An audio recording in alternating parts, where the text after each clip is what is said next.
Previously on JSpeaks.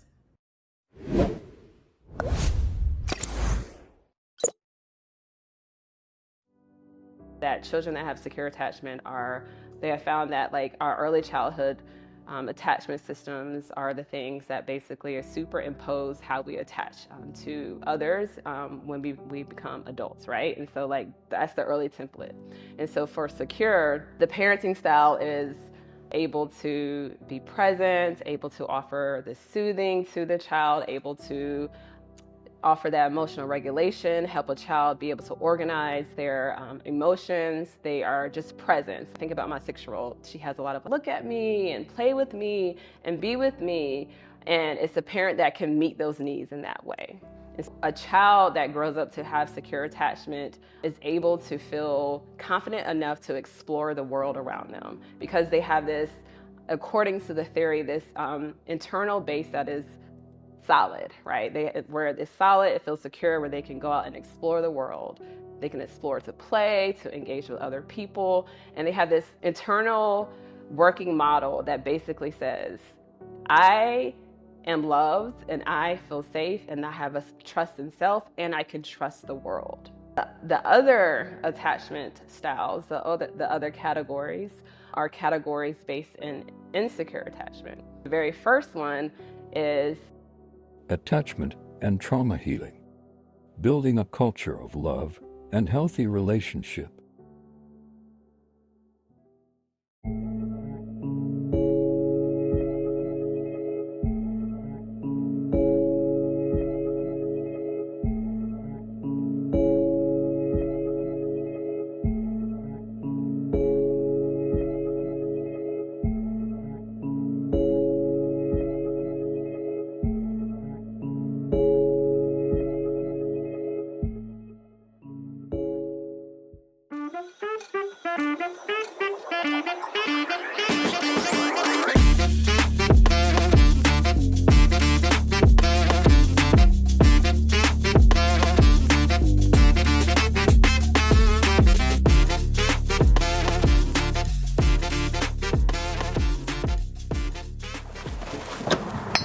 Hello everyone. For those of you who are new to my channel, welcome. And for those of you who are subscribed to JSpeaks, thank you so much and welcome back.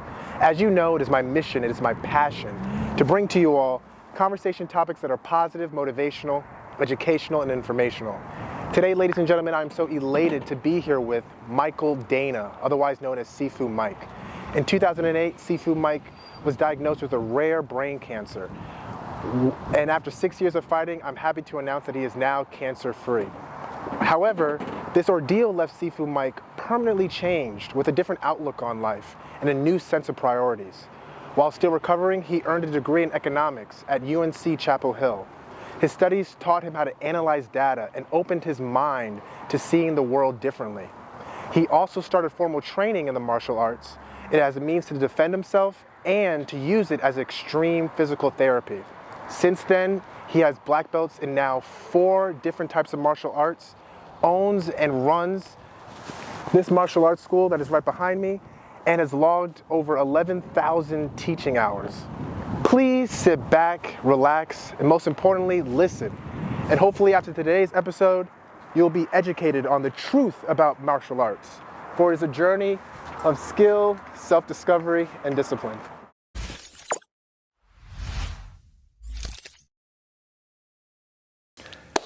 So Michael Dana, Sifu Mike, it's truly a pleasure to be here with you right now. It's awesome. Before we get started, I thought it would be apropos just for you to, talk a little bit about yourself. To me, to the camera, to all those who are watching, who is Michael Dana? It's awesome. It's my favorite subject. I'm really good adept at talking about me because I love the sound of my own voice. So I have a lot of experience doing a lot of martial arts. I've got 4 different black belts in 4 different martial arts. Been teaching 1,100 hours. Been doing this for almost 20 years, over 20 years. That's a lot of words to say that, like, I know stuff, right? And I have an econ background. I have an econ degree from UNC, which is right here. And that's given me a different perspective about how to go about things and how to teach and how to do stuff. And so yeah, that's like me in a nutshell.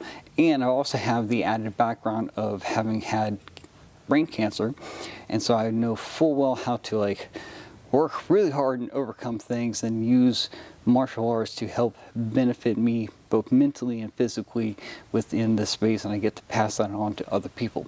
Absolutely. Yeah. Care to share about the name Sifu? Yeah, Sifu is basically Chinese for teacher and instructor, and it's the same as like in Japanese they have sensei. So there's a lot of people who are like, they know sensei, they know that term. It's the same thing, just different language. So it's like same verbs, different nouns. It's the same deal in Taekwondo. I believe it is like master, and so in some places they have coach. It's all just teacher, instructor, and I've got different like titles that I can go by. I could be, I think Rokudan is one, sensei, Shodan, can't even think of them all. It's a lot. I just go with Sifu because I have the Xiao Zhang background. That's my first degree black belt, and then I've also got a second degree in Wun Hop Kuen Do, Kajukenbo, which is a Chinese-based American mixed martial art. A lot of words. I just stick with Sifu because Sifu is easy. I say Sifu Mike, it rolls off the tongue. It's easy to say, easy to, although some people think seafood. No, Sifu. So, you know, jumping right into today's conversation, sorry, you know, martial arts, MMA, karate. Care to explain the history behind martial arts and any differences that you've seen, how the art has been received from the public? Right, so a lot of things are very contextual, and everything is made for a reason, right? So you have to know the reason, and there's a lot of history with martial arts. There's the spoken history, then there's the result. And for me, being an economist, the result is often the actual history and the actual reason why things were created to be what they were. And I'm not going to go into real finite detail into every single martial art because there's a whole lot, but I will say that the kind of historical benchmark is World War II, because a lot of martial arts that exist now just didn't exist prior to World War II. Not necessarily saying that World War II is the main cause for all the martial arts, but it is the major globalization of industry within like everything, and there's a whole lot of sharing between cultures in different countries as far as people and ideas and different businesses within that. So it just spread out more. So it was able to really proliferate. That's also when you start to see kind of the switch in the focus from like, I'm going to teach somebody to do self-defense to I'm going to try to pay rent and pay money for all these bills because I got to have them. So it kind of makes sense that they would make that shift because they have to, right? It's about fighting, it's about surviving, right? So you go from surviving physically to surviving financially. And so you start to see that where it's like, oh, a lot of these practices that exist now didn't exist back then because back then we didn't need to make as much money as we do now. So do you think passion was affected? Not so much. I think the people who are in the industry, well, we'll say this, most of the people who really care a whole lot about the industry are the people in the industry. And so it matters the most to them. And they are the ones who are really spearheaded and passionate about that. A lot of times they simply just don't know any other way to go about it. So they focus on trying to make money to keep themselves going so they can keep doing the thing that they enjoy, the thing that they're good at, which is martial arts. So it makes sense. I wouldn't say there was a big shift in like passion. If anything, it was like a greater emphasis to like really hold on to something that, because of some of the modern ways of warfare, like we can just push a button and take out people, and so we don't need a whole lot of this FaceTime one-on-one punching and kicking stuff. So it's not as useful as it used to be. So if anything, people are more passionate because they want to hold on to this thing that existed sometimes thousands of years ago, or 60 years ago. So what made you passionate about martial arts? Well, honestly, I kind of just fell into doing it. I mean, I did it for a while prior to when I came to Chapel Hill in 2007. But when I came to Chapel Hill, I very quickly was diagnosed with brain cancer, hence the other patch on my gi. And that threw a whole monkey wrench into everything. That's a whole separate story of having brain cancer. But I turned to martial arts about 15 months after I had cancer as a form of like extreme physical therapy, and started using like more formal training in the martial arts to help benefit me physically to keep going and to overcome that. And that then snowballed into where I'm at now, where I have all the degrees known to mankind and teaching full time and stuff like that. So not so much passion for martial arts, but like my extreme involvement in it was birthed out of necessity of like, oh, I got to do something to like, when I first started it, I couldn't even do a jumping jack. Like I was bad. I lost 32 pounds of muscles on my right side because of my brain cancer. And so I always tell people, if I can do it, then you can do it. And if you think you are physically better than me, you should be, right? Because I did not start off in a ideal fashion, I'll say. And speaking on that, you know, taking on martial arts, not in your best state, you know, what kept you going? Like what, I mean, I understand that you used it as a means of extreme physical therapy, but, you know, I'm sure there was many opportunities or many times that you felt like quitting. And now you have 4 black belts in 4 different martial arts. So like, what was that fire that kept the drum beating? Stubbornness. Stubbornness. Well, that in almost a kind of sense of escapism, because when you're doing something physical, you're thinking about what you're doing and not about everything else. And so it was an easy way to kind of shut off the rest of the world and be like, I'm just going to focus on this one thing or this thing or this thing. And then it became a deal where it was like, I can really help people and I like helping people, so I want to give my knowledge and impart that onto them. And what I would end up doing is like, oh, well, I want to do this to help these people that I train with. And then it became, I want to do this to help the people that I train. And then it's like, I want to do this to help the school that I own. So after all, I was like, oh, I'm just going to do this full time and bring all of that to the people here. So my desire to keep going was actually more because of the people that were around me that I trained with. And not so much me, because the more I thought about me, the worse it was going to be, because I was like, oh man, I can't do this, I can't do that, I can't do this. But like, oh, well, I can't do this, I can't help this person. And in my philosophy, if everybody tried to make life better for the person next to them, then this world would be awesome.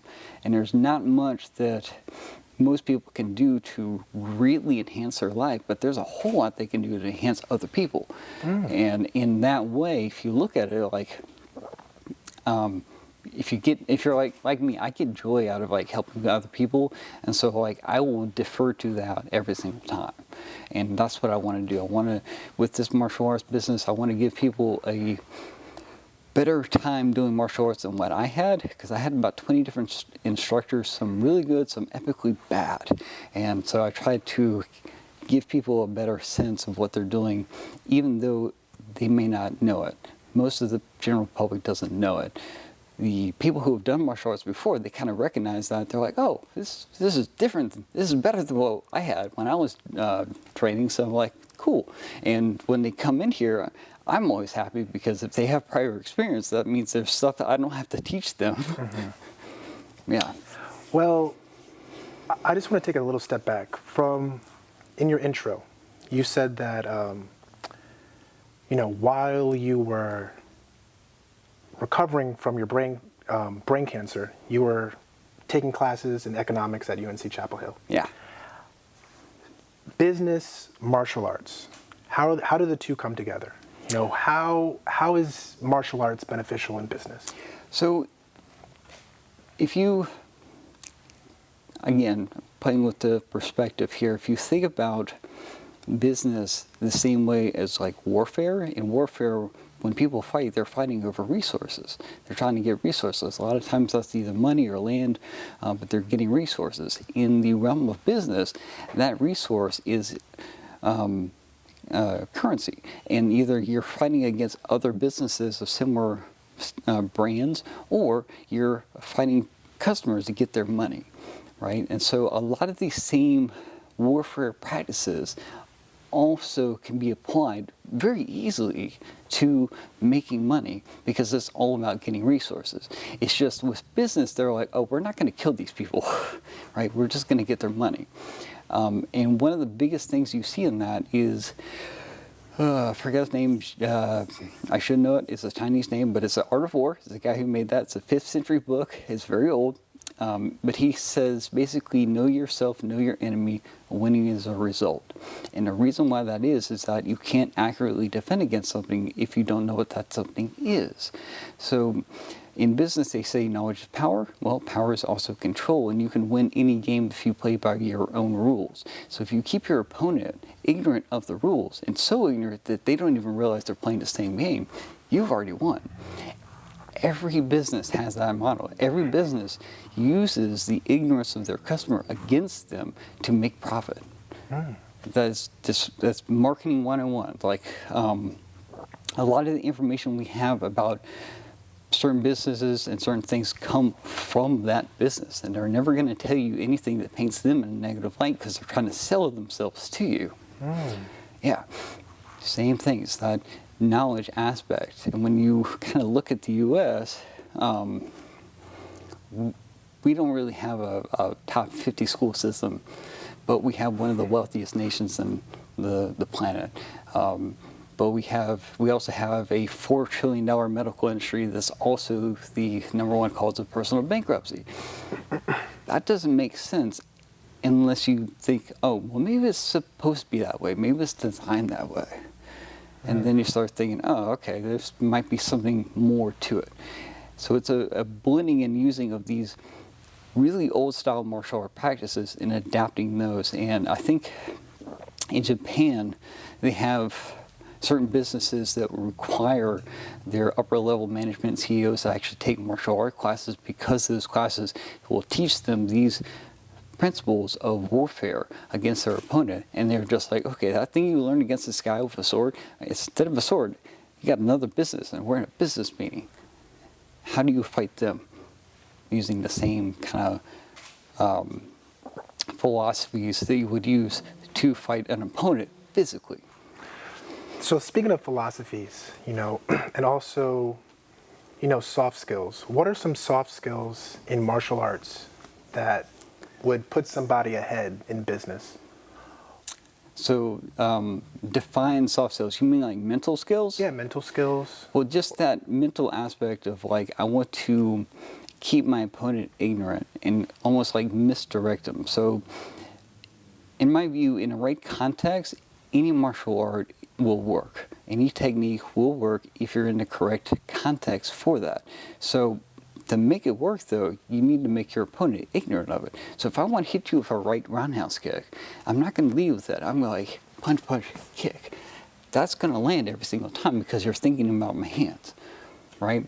So if I'm in like a business meeting, I'm going to have my opponent think about this, when in reality, I want a kick. So mentally, it's the same kind of misdirection. It's also used in magic. Right? The only reason why magic tricks work is because they're like, hey, look over here. Bam, here's your card. So when did you come to the understanding that this is all connected? Like, was it your first black belt, before your first black belt? Was it in, like, yeah. You know, so that can be a trial and error of throughout the years of applying my economics background, because when I first started running this business, I was working with other people who didn't have a business background. And so whenever they were like, oh, I'm going to do this thing, I was like, I think we should do it this way. I think we should do it that way.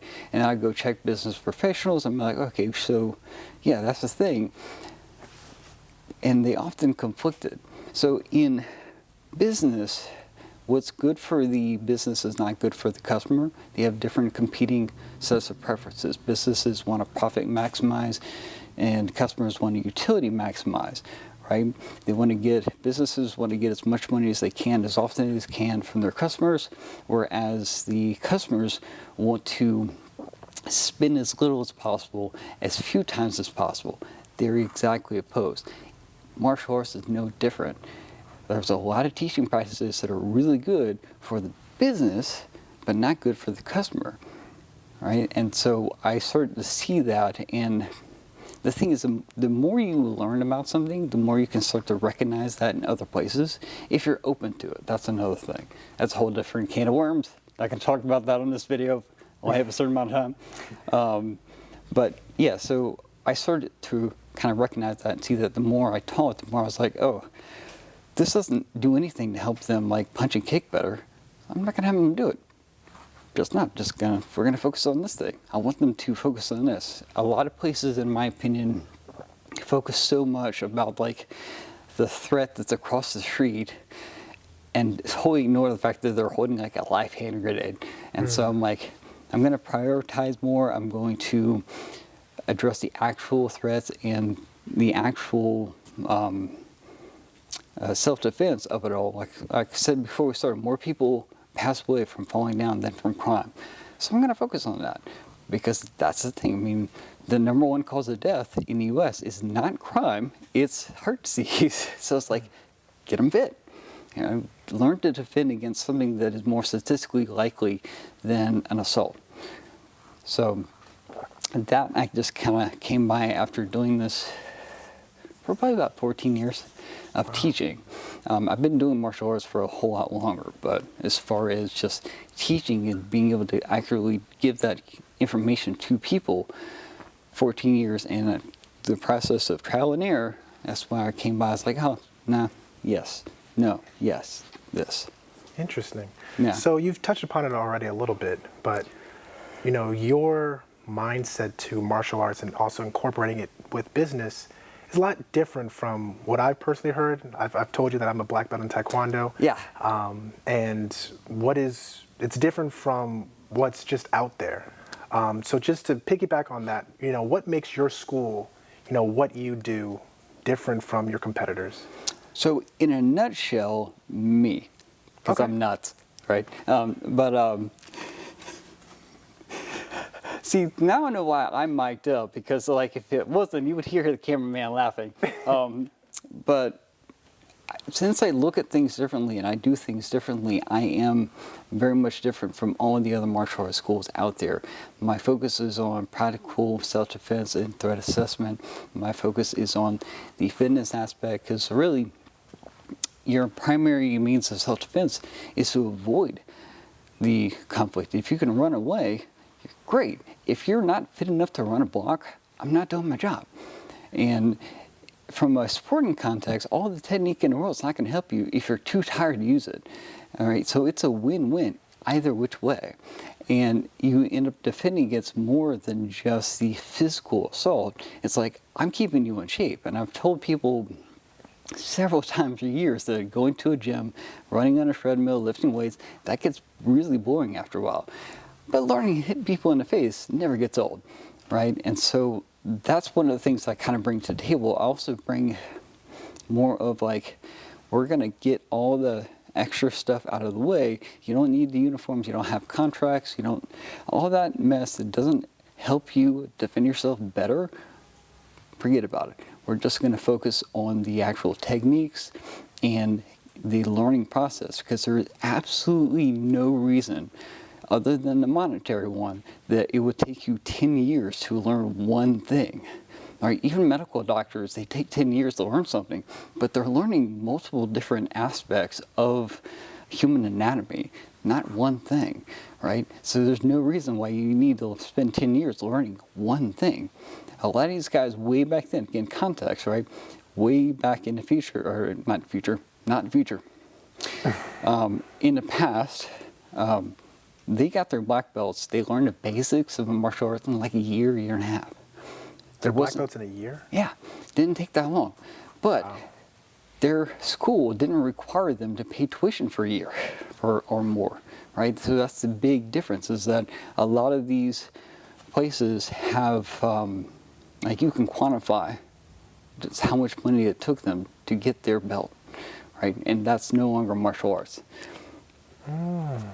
Yeah, and so that's one of the reasons why I'm different, so that I put that focus and emphasis on the actual fitness aspect of it, because if you do any martial art technique well enough and long enough, it's a workout, right? And that kind of thing greatly helped me to overcome my physical deficits, if you will, as far as my brain cancer is concerned, because my insurance stopped paying for my physical therapy. And so I came here and started doing that instead. So I kind of called this the school of broken people, because we all have something between us, that we all have something wrong. Like, there's been times where I've been on the mat with like 4 people and there was like 2 good knees between us. And so it's just one of those things.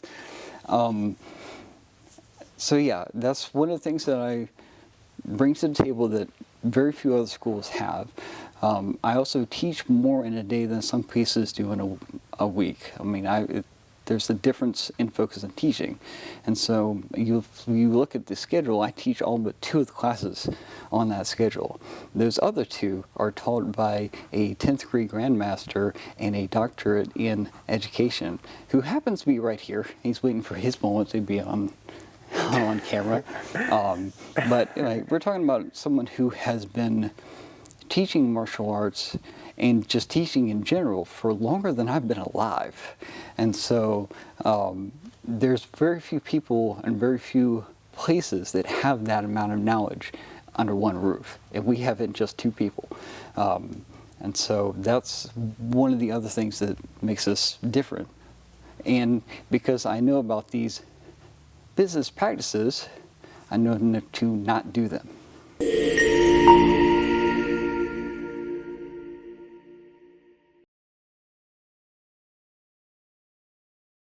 Going to the gym and lifting weight? That's boring. Exercise machines? Also boring. But learning to hit people in the face? That never gets old. Before there was ever a fitness industry, people were using martial arts for fitness. TKF MMA.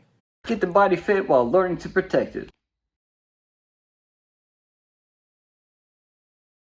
So talk about discipline and why discipline in martial arts is so important and so, I guess, integral to the whole martial arts itself.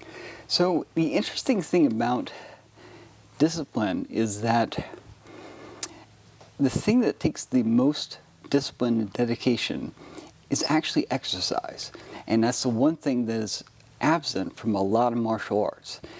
And it's also the hardest thing to do, which is why it's absent. So if the goal is to make money, then you want to make something that is easy for people to do and not difficult, and that they enjoy it. Now, you can enjoy the after effects of like working out, but honestly, in my opinion, if you're not enjoying your working out as you're doing it, you're probably doing good, because your body is inherently lazy. Muscle soreness is just your body's way of complaining. And so a lot of times whenever I work out, if I feel like I don't want to work out, that's when I know I should work out. And I feel better for it afterwards. Now, discipline, in my definition, is that I'm willingly choosing to do something that otherwise I don't have to do. The Webster Dictionary definition of discipline is choosing something to avoid physical punishment, or even or any kind of punishment, basically. And that's negative reinforcement. And from a teaching perspective, positive reinforcement and positive incentive helps a whole lot better than negative. And so I've tried to flip that around and tell people, like, hey, do this because this, do this because that. Not so much like, hey, you're wrong, you got to do it this way kind of deal.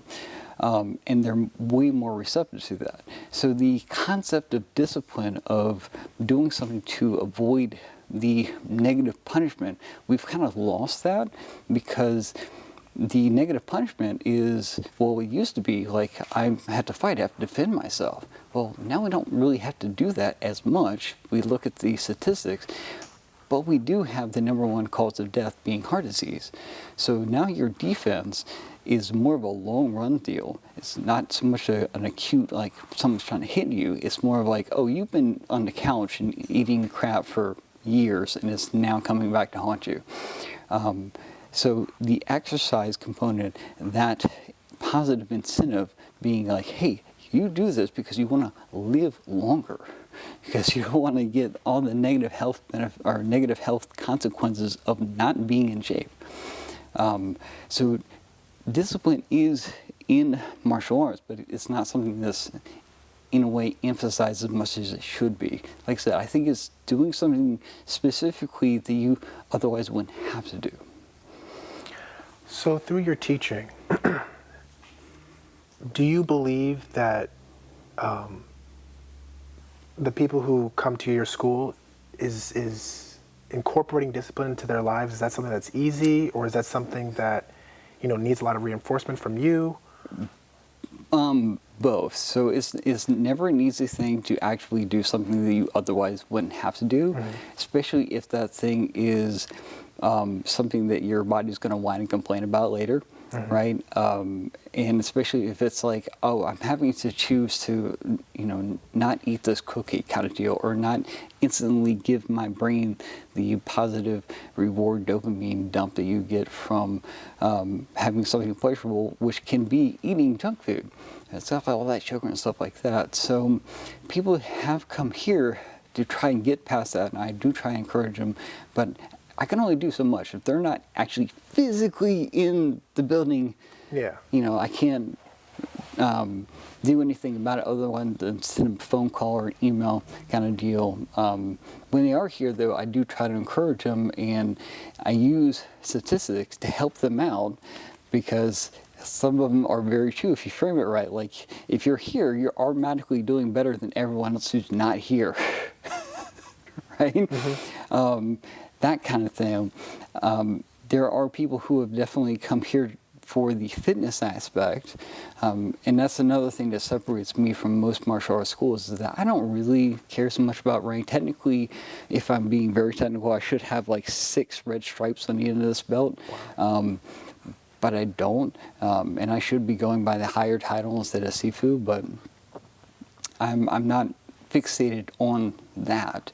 I'm more interested in doing the exercise and doing the reps and doing stuff because I'm going to be better in the long run for it. And I try to emphasize that to other people. So I've got people who really could be like really high ranking if they want, but they don't want, they just want to do the exercise aspects of the martial arts. It's really kind of funny. I've got more upper belts and black belts who do my class that are not actually directly underneath me. They got their black belt somewhere else. But they're here, and I'm very welcoming of that, because as I said before, there's a lot of stuff I don't have to teach you. It's like, oh, you already know how to punch and kick. Cool, I'm going to show you how to do it like 60 times. Well, that goes to show what you were just saying prior. You said how a lot of martial arts schools don't really emphasize the working out aspect of. Yeah. Yeah. Interesting. So we talked about the shift in martial arts before and after World War II. You know, we're clearly far from World War II, 2024, and you know, karate, martial arts, MMA. Whenever we think of that, we think of just someone getting beat down, unfortunately. Yes, yes. A very bloody sport. You know, in the pop culture when it comes to martial arts, like, what's your stance on that? Well, it's really interesting that you asked about that, because I happen to be a huge like film geek, and so if you ever want to know about all things martial arts in like Kung Fu Panda or John Wick or Ninja Turtles, I got you covered, man. I've got like yeah. So like just I go into deep diving, deep detail on that. The flip side of it, though, is that much like in the 1800s in Japan, people have negatively associated mixed martial arts with hyper-violent blood sport.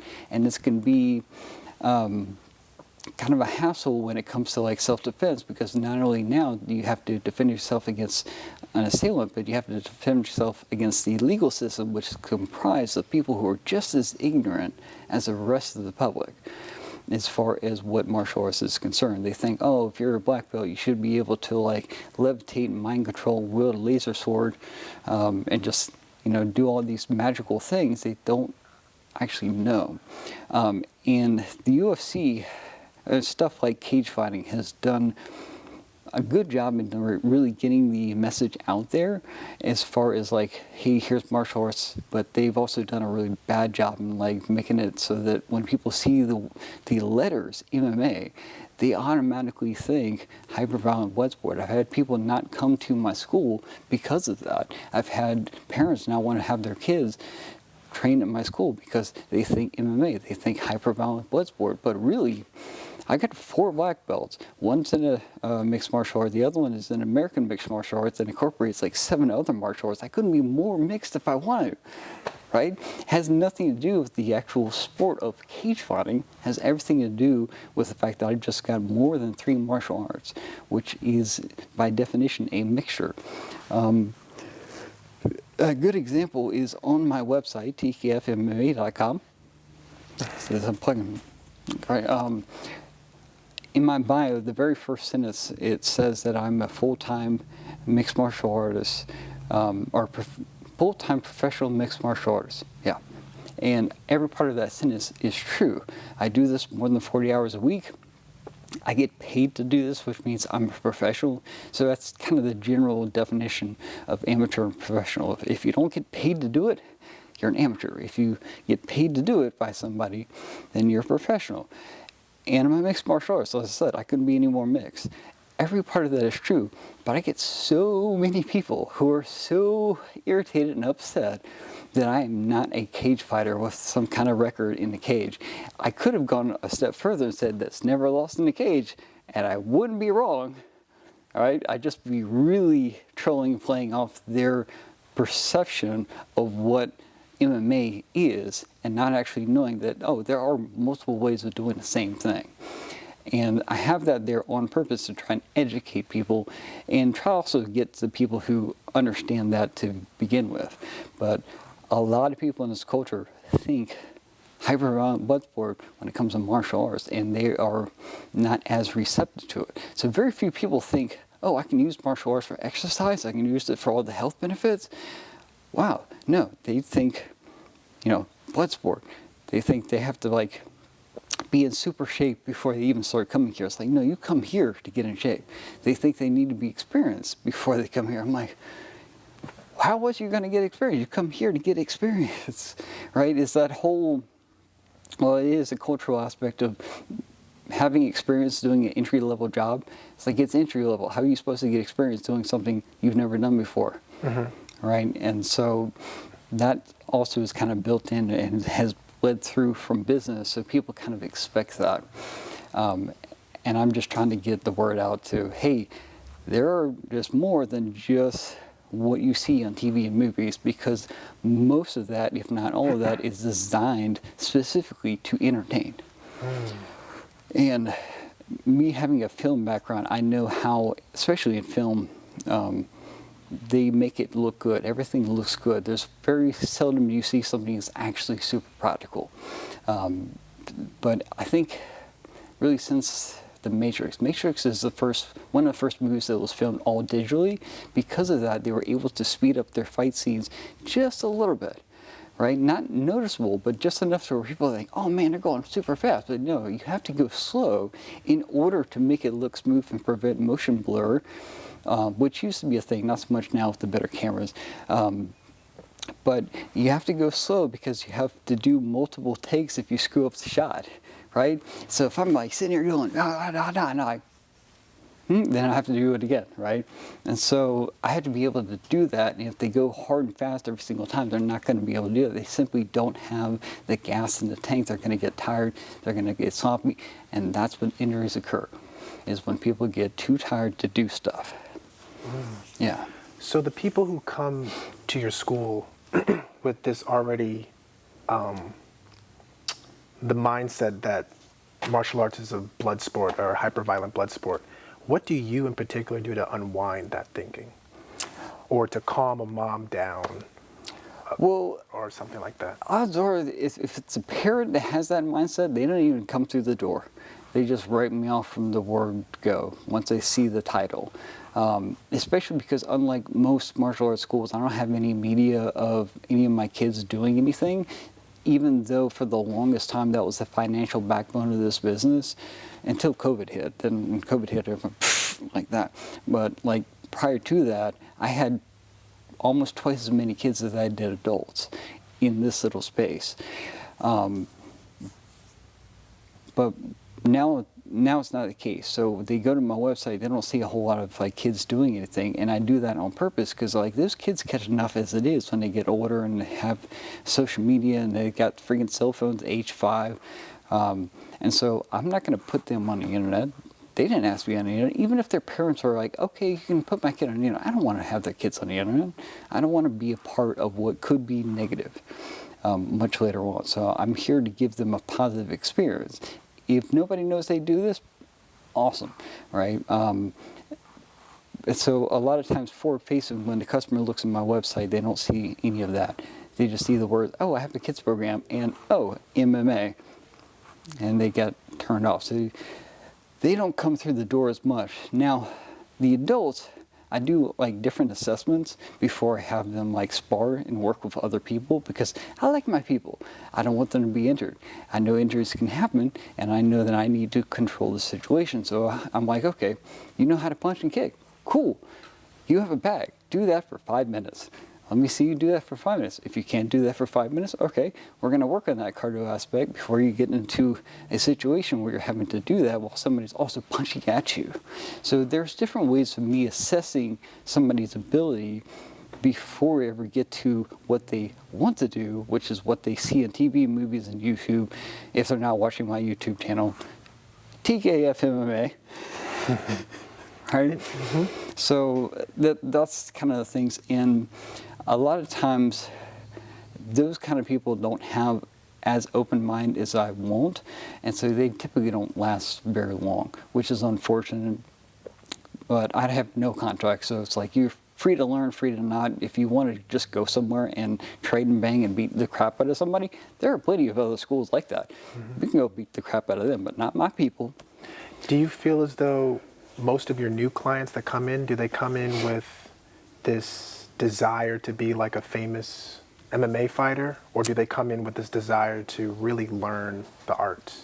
The ones that stick around are the ones that really want to learn the arts and really want to like learn martial arts and get the health benefits from it. The ones that have this desire to have a career like cage fighting and stuff like that, they typically don't stick around for very long because they think they know how to do a thing they've never done before. And I try to help them out, but they never listen to me, and I'm kind of like, I'm done with that. I'm not going to waste my time with that because that, in the long run, it's only going to be maybe 5 to 10 years at absolute best. And so I'd rather have someone be with me for 5 to 10 years and learn how to do martial arts and progress properly and be fit and have a better lifestyle than like, I'm going to get hit in the face for a little bit amount of money. So, and a very small likelihood that they're even going to get popular. All right, like you take any professional sports, like college basketball, there's a very low possibility in percentage that you're going to be a professional paid athlete. Everyone wants to try it, but very few people get there. It's even less so with cage fighting in the sport of martial arts. Especially because you have to get started early on, and there's no way to actually start a combat blood sport prior to 18, because that's what I know that's what this state, you have to be 18 in order to do a amateur fight. You have to do a couple of amateur fights before professional. So you can't really get started on that track until then, unless you do a whole lot of like drilling and fundamentals and learning the actual techniques. So what age group does your school best cater to? Like, what age, or I should say this, what age group do you see the most dropouts? Like starting martial arts, stopping after 2 years, would you say 18 to 25? Like, what's the more serious group that you work with and the more? The people I tend to work with most are like ones in their 30s and ones like prior to teenage. So in those years, like middle school, high school, and college, those are always in flux because those people are always having to move around. And sometimes school schedule changes, sometimes their parents move, right? Those are the ones who are not actually set. So even if they want to be, they can't because they're having to go some ways and go off everywhere. So that's where I see the most like fluidity and not being able to really commit. And because I have no contracts, they can just go whenever they need to, because life happens. I understand this. That's one of the reasons why I have no contracts. And I also want to ask another question too. I know that just as discipline was super important in Taekwondo and martial arts in general, respect is also very important. You know, bowing to a master, you know, showing him respect. You want to talk about that a little bit? How that's applicable in real life or out there? Well, I can touch on that a little bit. The idea of respect, I think, is very subjective as far as like who you're showing it to, because everybody has a different definition for what is and is not something, and you have to be more or less open to it, and you have to be open to their intentions. So, like, for instance, my kids have called me every different title you can possibly think of. They call me the sensei, coach, master, mister. I've even been called seafood, as well as Sifu, and I look at it as them trying to show respect. They may not know the word, but it's the same verbs. It's like they're trying to show respect. And so that's what I look at and not really harp on. That also falls into the teaching of like, oh, it's pronounced this thing, which is actually one of the best things I learned from my sister as far as parenting is concerned, is that if you have a 3-year-old who says a bad word for the first time, you don't tell them no, you just correct them, like, no, it's actually pronounced truck. It's pronounced truck. You keep saying that's a truck. And so that's what I typically do, but I'm very laid back with some of the formalities. I still have a few of them there, but not as much. And I don't harp on them as much because I want people to feel comfortable, and I want people to know that they can train, they can learn, and I want to give them that space because everybody's a little bit different.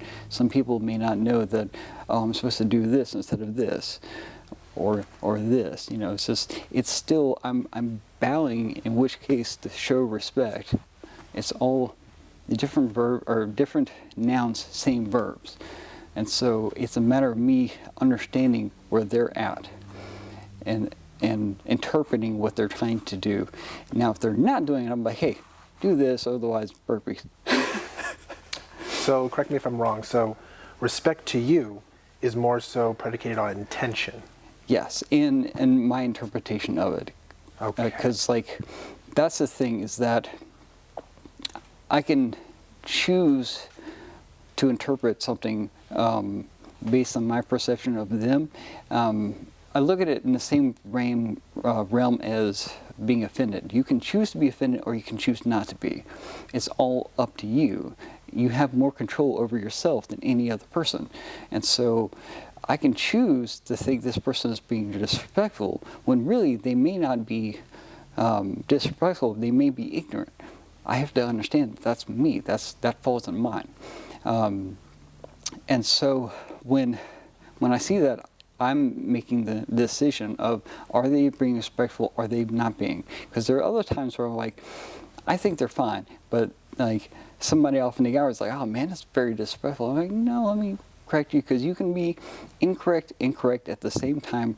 It just depends on the situation and the context, and you have to know that. And a lot of people can't wrap their brains around it because their brains are actually not geared to being able to think positive and negative at the same time about themselves. It's a very weird, tricky thing. So when you say that positive and negative about themselves, do you mean like knowing the good about you and accepting the bad?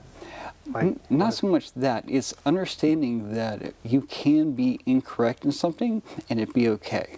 It's being comfortable being uncomfortable. It's accepting that failure is an option. We are actually, you have a person interview, I forgot the name, but they talked about growth versus fixed mindset, and that fear of failure, that's where it stems from. You need to be okay being wrong about something, because that's how you learn how to do it correctly. And if what you're wrong is because the context of the situation, then you just need to change the situation. It's very similar to, like, if I'm a football player and I know nothing but football tactics, I'm not going to then take that and win a hockey game. Different context, not going to work. Am I correct in my football techniques? Yes. But if I'm playing hockey, no. And vice versa, same thing. It's the same principle. So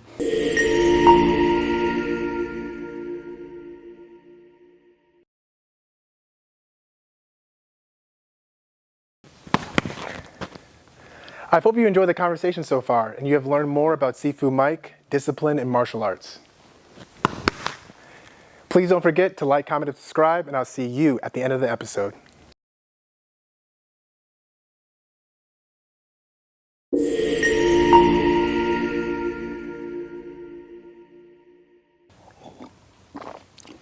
glass horse.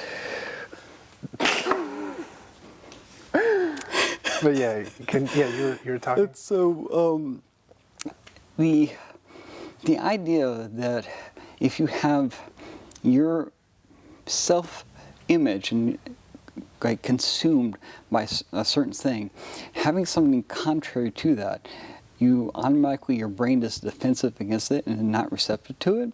And that's a defense mechanism. That's where the basis of cognitive dissonance happens, where people who are so engrossed by a certain concept or idea, when faced with something that is alternative to it, they reject that out of just sheer self-defense for like their mental being, because they're so wrapped up in it. That's why you got people who adamantly believe that the earth is flat, even though they did their own scientific measurements. It's like, oh, it's round. Okay, I must have done something wrong, right? They ignore that, even though the evidence is right there, because they're so wrapped up in that. So it's the idea of I'm being correct and incorrect at the same time is okay, even if like my self-perception is so engrossed by this one concept, right? I can step out of the box into another context, and I can be okay being perfectly wrong within that. But a lot of people are incapable of doing that, and that's because it takes a certain level of training, a mental training, to be able to get to that point.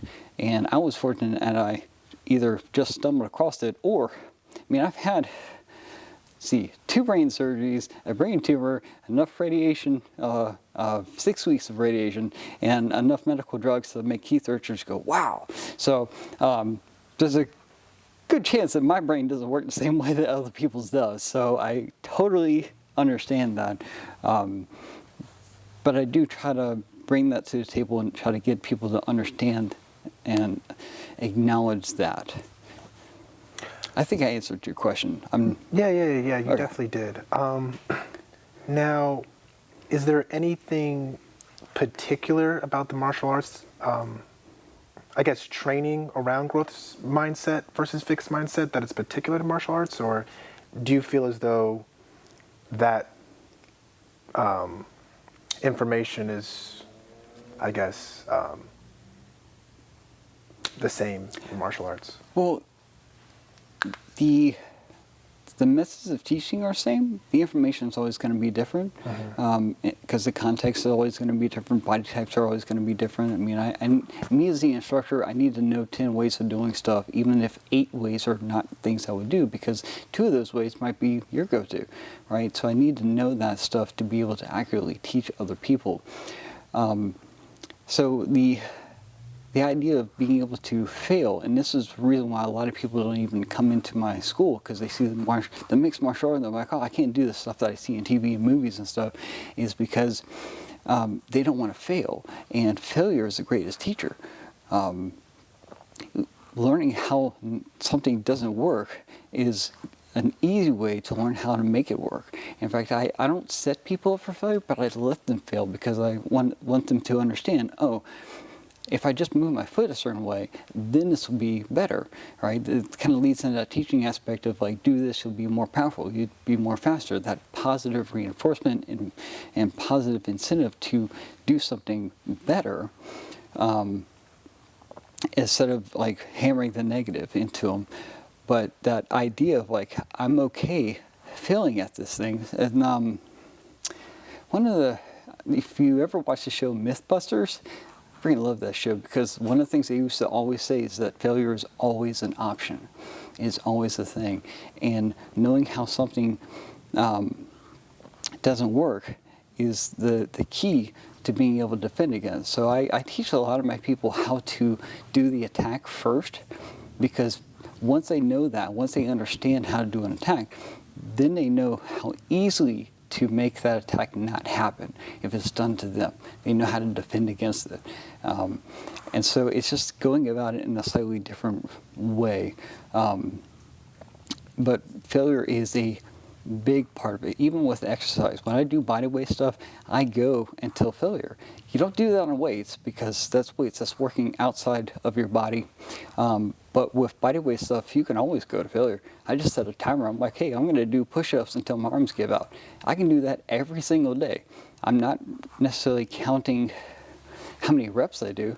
I just want to be able to do it for a certain amount of time. So mentally, I'm always accomplishing my goal of going for a set amount of time. But it's going to failure and it's being okay with the fact that, oh, I only got maybe 20 today, or I got 120, that kind of deal. Well, thank you so much, Sifu Mike. Yeah, man. I appreciate it. This was a wonderful interview. I hope the people watching have something to take away from this. Thank you for your time, and yes, thank you for allowing me to come into your school. Thank you so much. Thank you.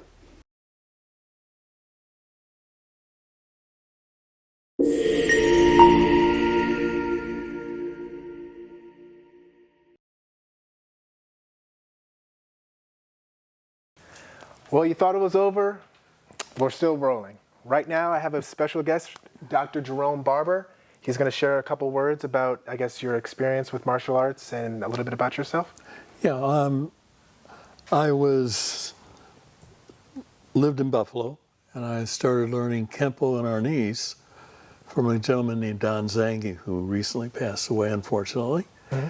And I took the ideas, and I was working at Erie Community College up in Buffalo, New York, and I put a program on the books, and we taught it for academic credit. So the kids could take one of 4 courses, and they get 1 hour of academic credit toward graduation and transfer. And we taught the 4 courses in a sequence, and students could join in at any point. And it was the only Tracy Kempo and Modern Arnis program in the country being taught in a college for academic credit. Wow. And that program ran from 1987 through 2019. They had to close down because of COVID. I taught it from 1987 through 2012 when I retired, and 2 of my students took over and kept it going until COVID hit. Wow. So it was a good program, and I enjoyed it. I had permission from Grandmaster Remy Priestess, who co-signed the program in 1989, and from Al Tracy, who also co-signed it in 1991. Wow. So they were both on board with it, and they helped me along and kept me honest. Nice. So was it, I guess, easy to get that type of support? Or? It was and it wasn't. It was easy once I explained what I was doing, because I talked with Professor Priestess before I actually got the permission from the college to put the course in place. So he knew what was coming. We just didn't know when. And he was very happy with it because he had taught the same type of program in the Philippines at the National College for Physical Education. And there they were certifying phys ed teachers to teach Arnis, the native art of the Philippines, in the school system. So they ran from junior high school through graduation out of high school. And it's still running? Yeah, they're still running it. Wow. Throughout COVID? Yep.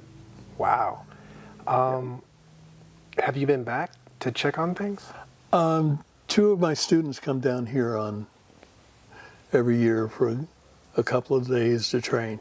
Okay.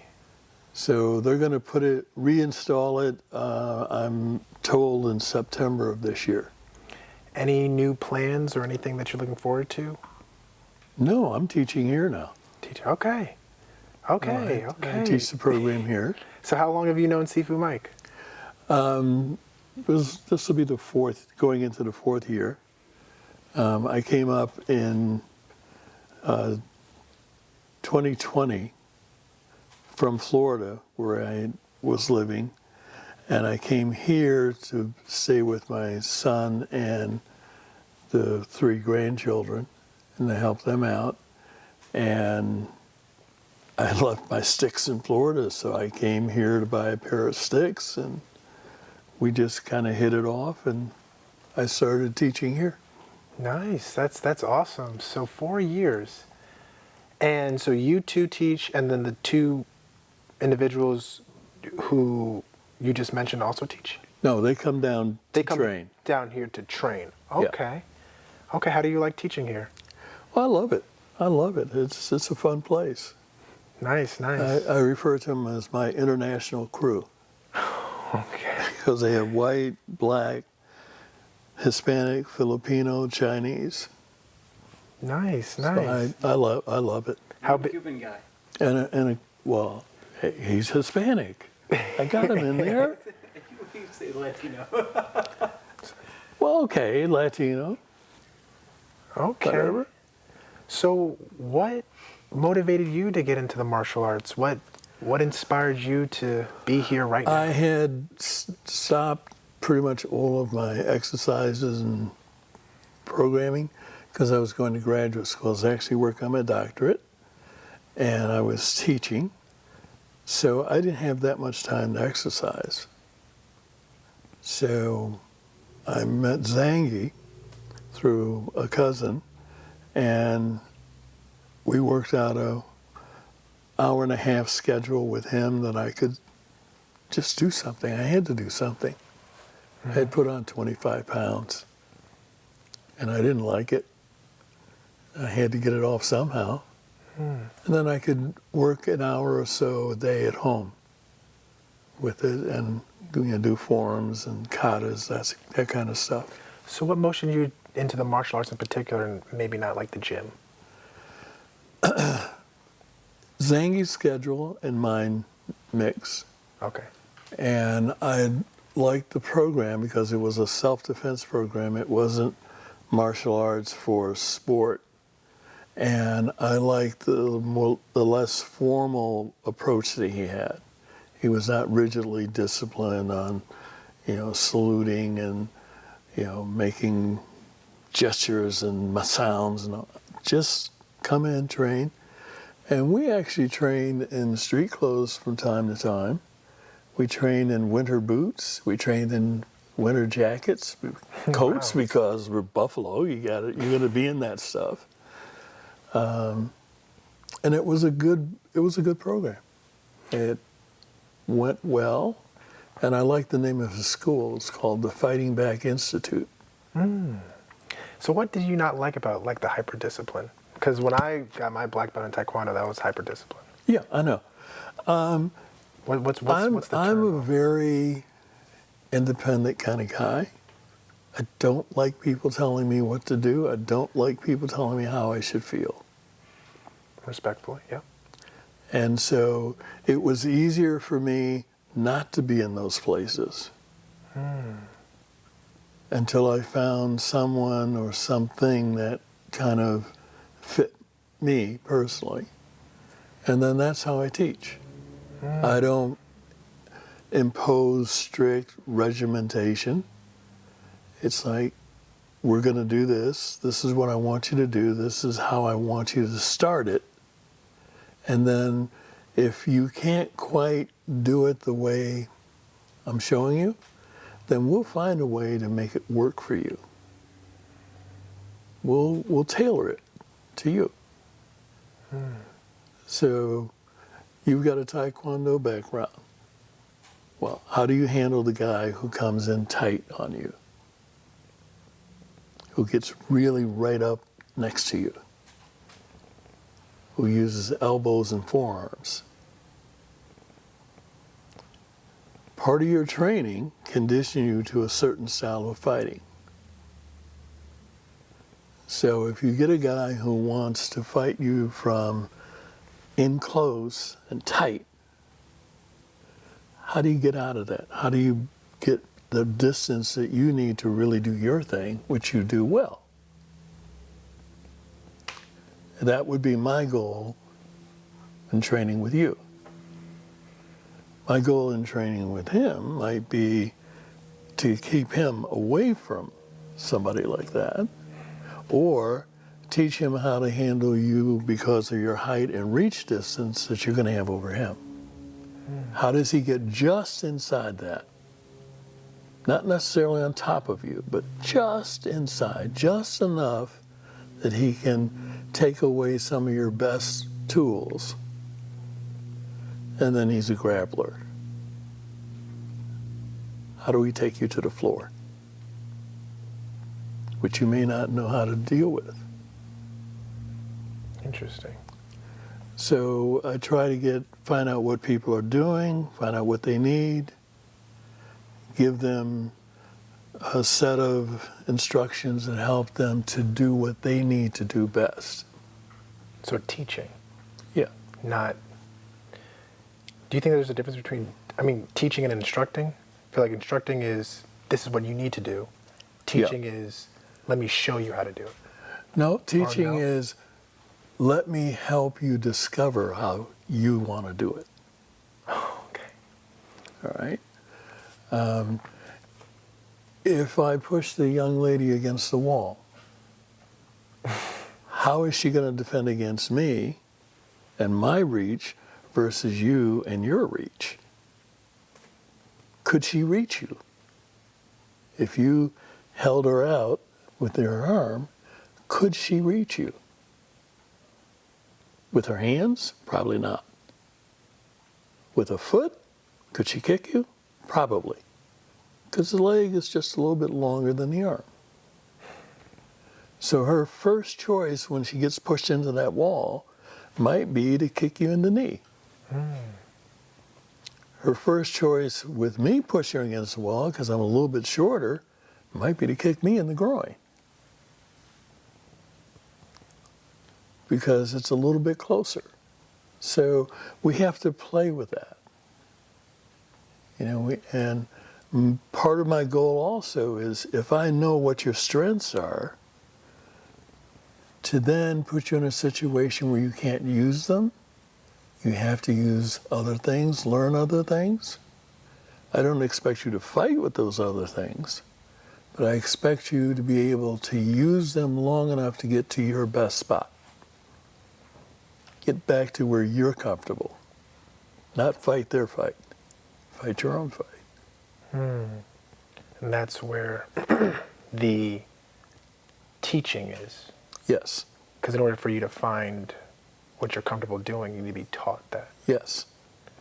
Wow. Yes. So I want to take you out of your comfort zone, put you into an uncomfortable place, and then figure out how we get back to your comfort zone.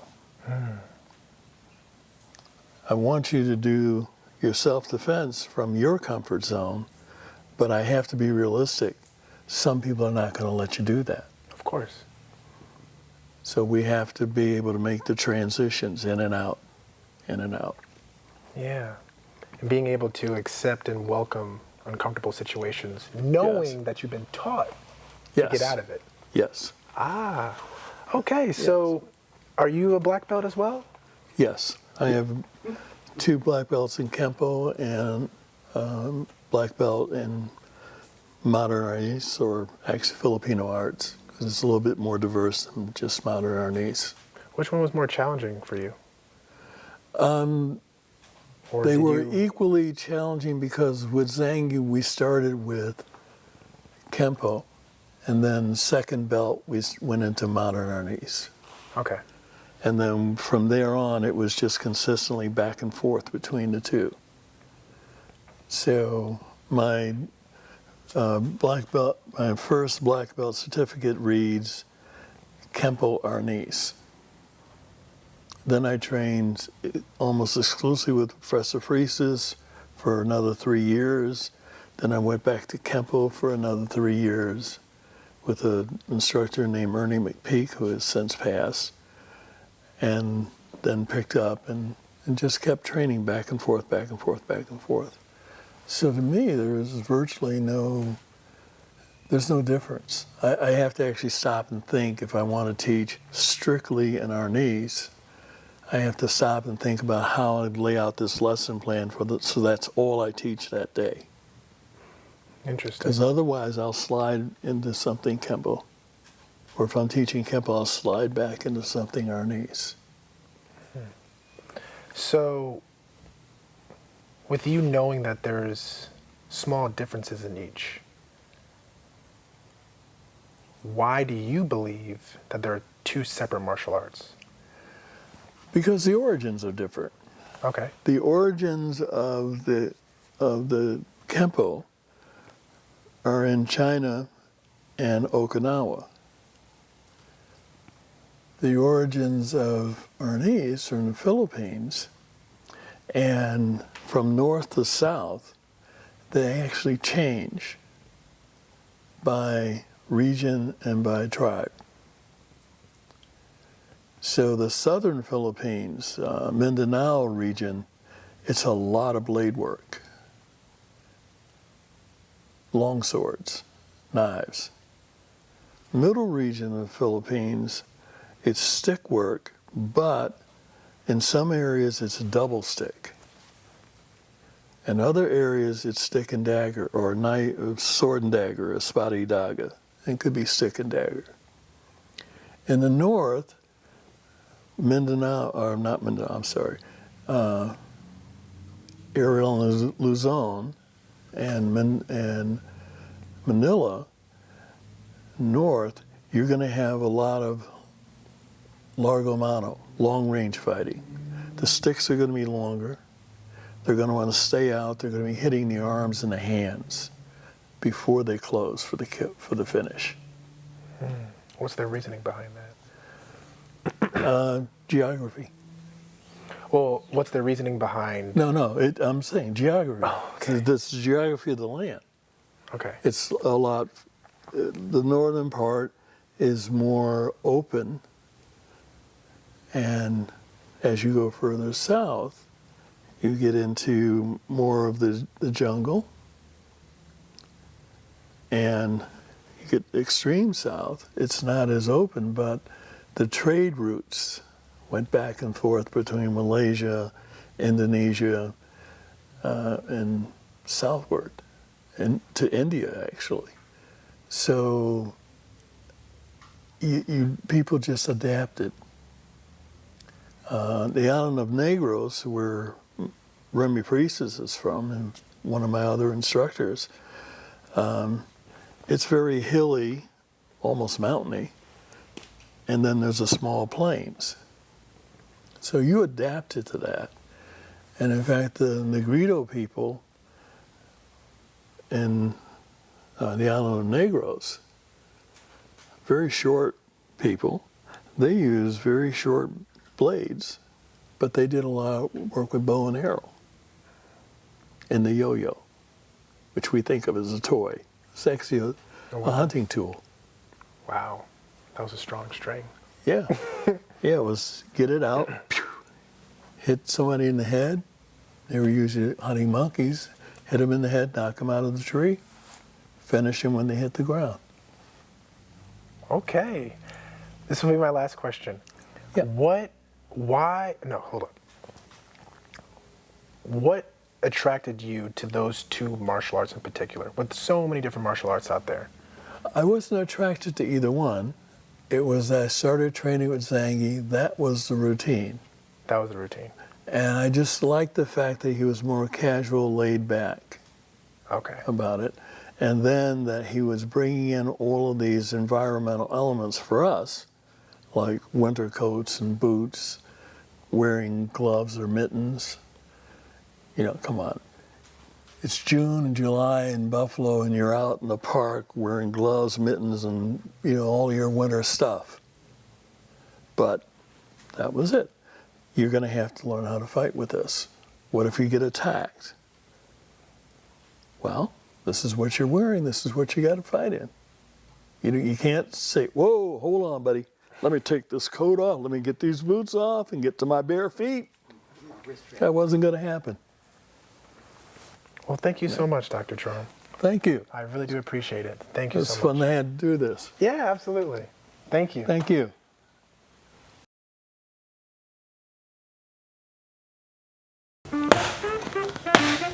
We made it to the end of today's episode. Please don't forget to like, comment, and subscribe, and I'll see you in my next episode.